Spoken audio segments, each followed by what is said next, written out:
नमस्कार दोस्तों, कैसे हैं आप। उम्मीद करता हूं आप बिल्कुल ठीक होंगे। मैं हूं डॉक्टर अजीत पटेल, आपका हेल्थ से हैप्पीनेस वाला दोस्त। Welcome to my channel health से हैप्पीनेस।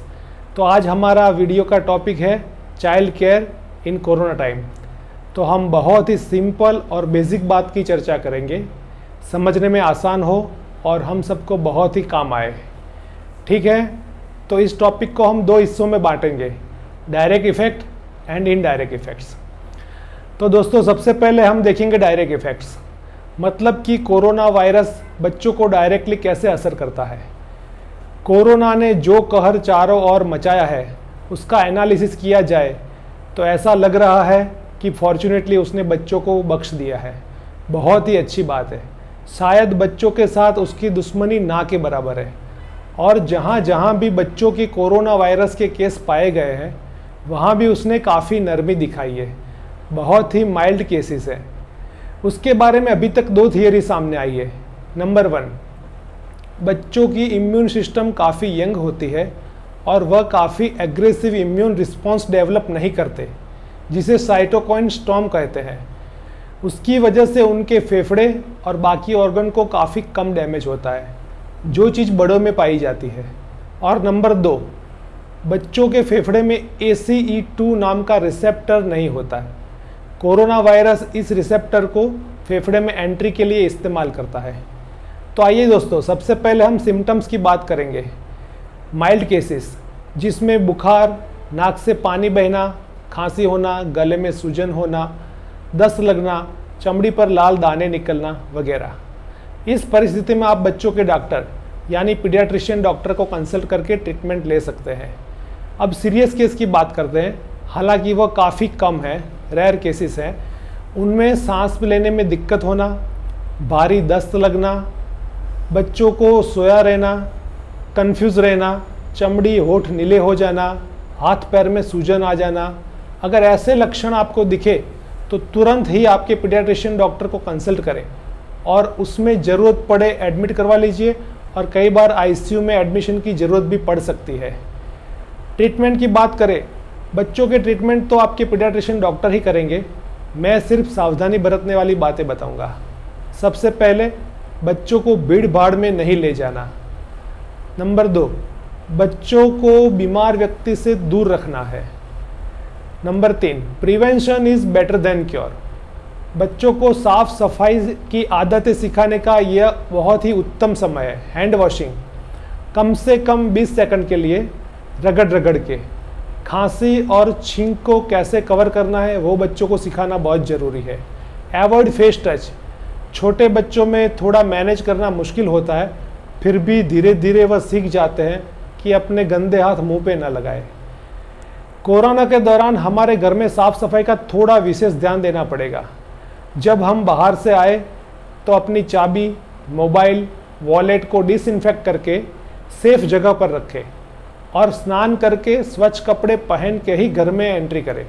बच्चों के साथ घुले मिले, क्योंकि जब हम बाहर से आते हैं तो हम इन्फेक्शन का सबसे बड़ा सोर्स होते हैं। छोटे बच्चों को खिलौनों को बार बार क्लीन करना पड़ेगा, क्योंकि वह कहीं पर फेंकते हैं और बाद में मुंह में डालते हैं। स्पेशल केयर, जिन बच्चों को पहले से कुछ बीमारियां हैं, कुछ दवाइयां चल रही है, उनका थोड़ा स्पेशल ध्यान रखना पड़ेगा, जैसे कि दमा, अस्थमा, जुवेनाइल डायबिटीज़, मतलब कि बच्चों को जन्म से शुगर की बीमारी हो, CHD कंजेनाइटल हार्ट डिजीज़, मतलब कि जन्मजात हृदय की बीमारी हो, कुछ ब्लड डिसऑर्डर्स, खून की बीमारियाँ, किडनी प्रॉब्लम हो या डायलिसिस पर हो, जिनकी इम्यून सिस्टम वीक हो। ऐसे बच्चों में कोरोना वायरस के लक्षण दिखे तो तुरंत ही आपके पीडियाट्रिशियन डॉक्टर को कंसल्ट करें और आगे की सारवार करवाएं। तो अब दूसरे पार्ट में जाने से पहले मैं आपको रिक्वेस्ट करूंगा कि आप ये वीडियो अंत तक देखें, अपने नज़दीकी दोस्तों, रिलेटिव को ज़्यादा से ज़्यादा शेयर करें। अगर आपको मेरी बात पसंद आई हो तो आप अपने मोबाइल को हॉरिजॉन्टल पोजीशन में से वर्टिकल कीजिए, उसको लाइक कर दीजिए और सब्सक्राइब भी कीजिए। मैं आपके लिए वेट करता हूँ। Thank you. हम एंटरटेनमेंट के वीडियो तो काफ़ी देखते हैं, काफ़ी टाइम भी स्पेंड करते हैं, लेकिन कई बार हेल्थ वाला मटेरियल देखना भूल जाते हैं। जो कि बहुत ही इम्पोर्टेंट है। तो आगे की 15 मिनट आप अपनी और अपने परिवार की सेहत के लिए निकालिए। पहले पार्ट में हमने कोरोना के डायरेक्ट नुकसान के बारे में जाना। अब हम कोरोना के इनडायरेक्ट नुकसान के बारे में देखेंगे, जो लॉकडाउन और स्कूल शटडाउन होने की वजह से है। कोरोना वायरस ने बच्चों की फिजियोलॉजी और साइकोलॉजी दोनों को गहरा असर पहुंचाया है। पेरेंट्स अपने काम के और घर संभालने के चक्कर में कई बार बच्चों को इग्नोर कर देते हैं। इंडिया में पहली कक्षा से लेकर कॉलेज तक अप्रॉक्सीमेटली 33 करोड़ से ज़्यादा स्टूडेंट हैं। कोरोना वायरस ने डायरेक्टली तो नहीं, लेकिन इनडायरेक्टली इन सबको काफ़ी अफेक्ट किया है। कोरोना से पहले बच्चे एक स्ट्रक्चर फ्रेमवर्क में जी रहे थे। सुबह 6 साढ़े 6 बजे उठना, स्कूल के लिए तैयार होना, स्कूल में दोस्तों के साथ मिलना, खेलना, पढ़ना, घर आकर होमवर्क करना, टेलीविज़न देखना, पूरा रूटीन सेट था। लेकिन कोरोना के पिछले 4 महीनों में पूरा शेड्यूल डिस्टर्ब हो गया है। उसने बच्चों को फिजिकली और मेंटली दोनों अफेक्ट किया है। हालांकि बच्चे काफ़ी एडजस्टेबल और फ्लेक्सिबल होते हैं, फिर भी मुझे लगा कि इस टॉपिक को हमें एड्रेस करना ज़रूरी है। तो आइए, पहले पार्ट में हम फिजियोलॉजी की बात करेंगे और दूसरे पार्ट में साइकोलॉजी की बातें डिस्कस करेंगे। बच्चों में स्कूल में आने जाने में, स्कूल में खेलने में, घर पर, गार्डन में, प्लेग्राउंड की एक्टिविटीज़, स्पोर्ट्स में उनकी एक्सरसाइज की डेली रिक्वायरमेंट फुलफ़िल हो जाती है। लेकिन हम सब देख रहे हैं कि पिछले 4 महीने से बच्चे घर में कैद हैं।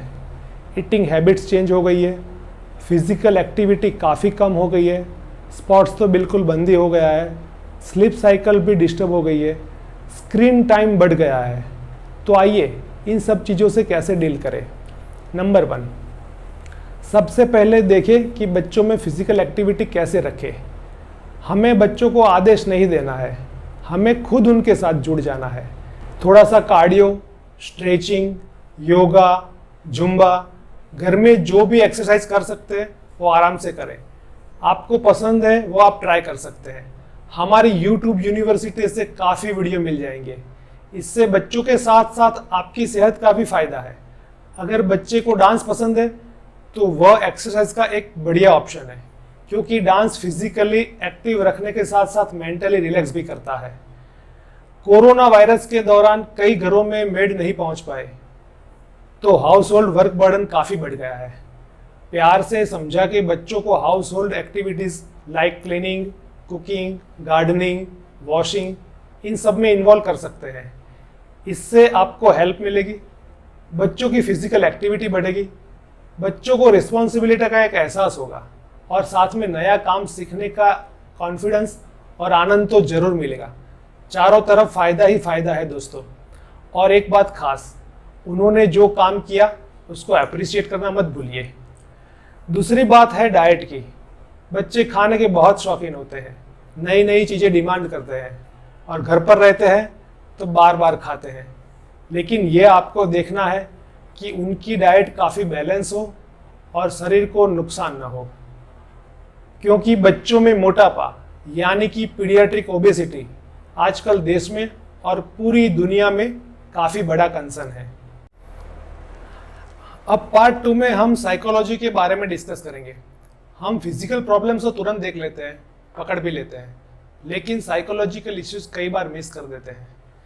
कोरोना के दौरान हमारी बातों में, न्यूज़ में चारों तरफ काफ़ी नेगेटिविटी बढ़ गई है।